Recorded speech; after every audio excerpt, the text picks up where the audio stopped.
नमस्कार दोस्तों, स्वागत है आपका हमारे चैनल पे। आज हम एक ऐसे टॉपिक पर बात करने वाले हैं जो आने वाले सालों में भारत के हर स्टूडेंट, हर पेरेंट और हर टीचर की ज़िंदगी बदल देगा। सोचिए, अगर आपके बच्चे को कभी भी किसी भी भाषा में बिना थके, बिना गुस्सा किए 24 घंटे पढ़ाने वाला पर्सनल टीचर मिल जाए तो क्या होगा।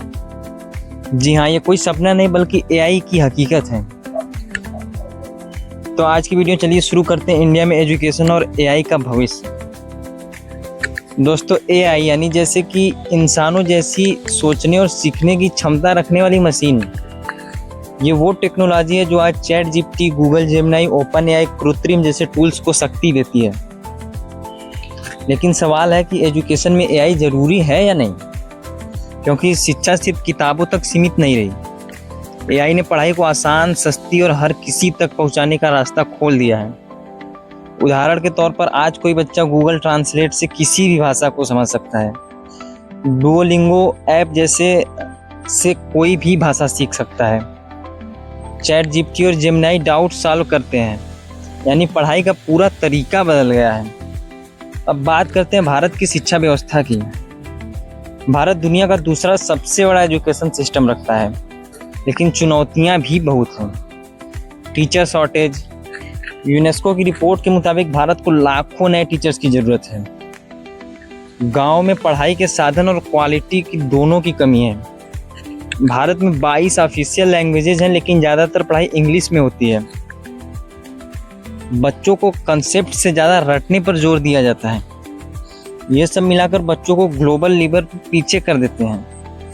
यही वजह है कि एआई को सॉल्यूशन माना जा रहा है। हर बच्चा अलग होता है। एआई उसके सीखने की स्पीड और स्टाइल समझकर पर्सनल प्लान बना सकता है। मान लीजिए कोई बच्चा मैथ्स में कमजोर है तो एआई उसके लिए ज़्यादा प्रैक्टिस और आसान एक्सप्लेनेशन देगा। एआई आज हिंदी, तमिल, बंगाली, मराठी जैसी रीजनल लैंग्वेजेस में पढ़ाई करा रहा है। इससे गांव और छोटे शहर के बच्चे भी आसानी से पढ़ सकते हैं। चैट जीपीटी, जेमिनी या कृत्रिम जैसे एआई टूल्स हर समय डाउट्स क्लियर करते हैं। कोई बच्चा रात के 2 बजे भी सवाल पूछ सकता है और तुरंत जवाब पा सकता है। नोट्स में जैसे एमसीक्यू है, प्रैक्टिस पेपर है, माइंड मैप्स है, ये सब एआई 1 सेकेंड में बना देता है। कोचिंग पर एक्स्ट्रा खर्च करने की ज़रूरत भी अब कम हो रही है। स्पेशल नीड्स वाले बच्चे के लिए एआई बहुत मददगार है। डायस्लेक्सिया या हियरिंग इम्पेयरमेंट वाले स्टूडेंट्स को एआई टूल्स सही तरीके से सिखा रहे हैं। एनईपी 2020 के तहत इंडिया में कोडिंग और एआई लेवल को इंट्रोड्यूस किया गया है। सीबीएसई ने एआई एज ए सब्जेक्ट शुरू किया है। आईआईटी और एनआईटी में आर्टिफिशियल इंटेलिजेंस और मशीन लर्निंग कोर्सेज शुरू हो चुके हैं। भारत में AI based skill development programs बढ़ रहे हैं। बायजू, फिजिक्स वाला, वेदांतु और अनअकैडमी एआई का इस्तेमाल करके बच्चे की परफॉर्मेंस ट्रैक करते रहते हैं। Personalised test series, adaptive learning modules इसी का उदाहरण है। भारत का पहला multilingual AI model Krutrim education sector में बड़ा बदलाव लाने वाला है। ये हिंदी समेत रीजनल लैंग्वेजेस में पढ़ाई आसान करेगा।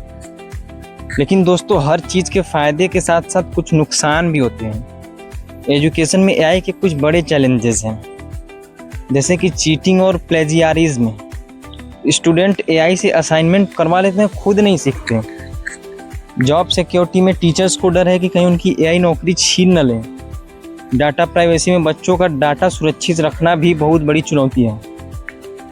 ओवर डिपेंडेंसी हो जाती है। अगर बच्चे सिर्फ एआई पर निर्भर हो जाएं तो उनकी क्रिएटिविटी और क्रिटिकल थिंकिंग कम हो सकती है। इसलिए ज़रूरी है कि एआई को टूल की तरह इस्तेमाल किया जाए, रिप्लेसमेंट की तरह नहीं। आने वाले 5 से 10 सालों में हर बच्चा अपने मोबाइल या टैब पर एआई ट्यूटर से पढ़ेगा। एआई ट्रांसलेशन टूल्स हर भाषा में पढ़ाई अवेलेबल करेंगे। टीचर्स की रोल बदलेगी। वो सिर्फ नॉलेज देने वाले नहीं बल्कि बच्चों को गाइड और मेंटर करने वाले बनेंगे। ग्लोबल लेवल पर इंडिया एआई बेस्ड एजुकेशन में बड़ी ताकत बन सकता है। लेकिन असली जीत तब होगी जब सिर्फ एआई टेक्नोलॉजी न रहे बल्कि हर बच्चे के शिक्षा का अधिकार पूरा करने का जरिया बने। तो दोस्तों, ये था पूरा सफ़र इंडिया में एआई और एजुकेशन का भविष्य। एआई कोई खतरा नहीं है बल्कि एक सहयोगी है। वो टीचर की जगह तो नहीं लेगा, लेकिन बल्कि टीचर का सहयोगी बन सकेगा। क्या आप मानते हैं कि अगले 10 सालों में एआई हर बच्चे का पर्सनल टीचर बन जाएगा? कमेंट में बताइएगा। अगर वीडियो पसंद आया तो लाइक शेयर और सब्सक्राइब करना मत भूलिएगा। मिलते हैं अगले वीडियो में, तब तक के लिए बहुत बहुत धन्यवाद।